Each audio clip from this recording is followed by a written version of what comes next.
How do you speak confidently and clearly when you're asked a question on the spot? I'm going to show you exactly how to do that. Ask me a question on the spot that I'm not prepared for. All right, here we go. If you suddenly had to deliver a keynote speech in front of an audience of 1,000 people with only 5 minutes to prepare, what would be the first thing you'd say to capture their attention? You are spending anywhere between 5 to 8 hours on your phone every single day.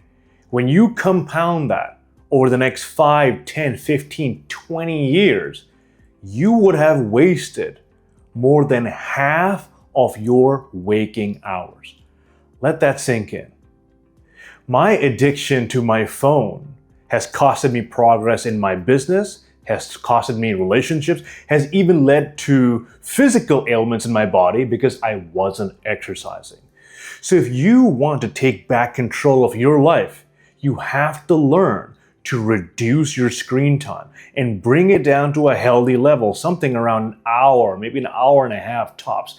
And you will be shocked just how low your anxiety is and just how many more ideas you tend to get.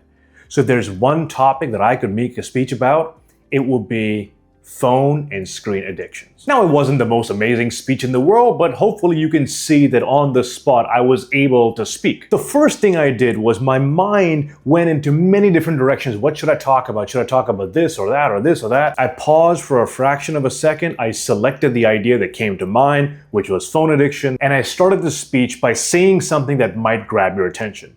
Then I expanded on what that means, what the issue is, what the problem is. And then in the middle, if you notice, I had 3 points of what I wanted to talk about. Why it's a problem for me personally in my life. And I ended by saying, if you fix these problems, what could your life look like in the future? And right at the end, I told you what I just told you. And I brought it back to the topic that I was going to speak about on the spot. The biggest difficulty most people have, they just don't know what to talk about. So pick a subject and then pick 3 points in the middle that you can break it into, 3 reasons, 3 explanations, 3 examples, 3 steps, whatever. And at the end, remind the audience of what you just said. Go try this out.